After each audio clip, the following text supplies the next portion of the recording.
What's up guys, in this video I'm going to show you that how you can share large files on your WhatsApp for free. So let's jump into the video. What you need to do, first you have to open up your WhatsApp app, then you have to go to on your friends chat that you want to send the large file.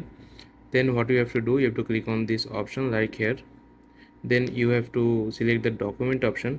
So this is the trick guys, that you have to send the file via document type, not the video or photo type, so that you can send the large file via WhatsApp. So then you have to select the file that you want to send, then you have to click on send. So this is how you can send a large file via WhatsApp on your mobile phone. So I hope you find this video helpful guys. Please leave a like on this video and subscribe my channel for more video like this. And if you find this video helpful guys, please leave a comment that if it works, and it will be so much appreciated, and it will help algorithm to rank my videos on YouTube. Please guys, make sure you subscribe. Peace.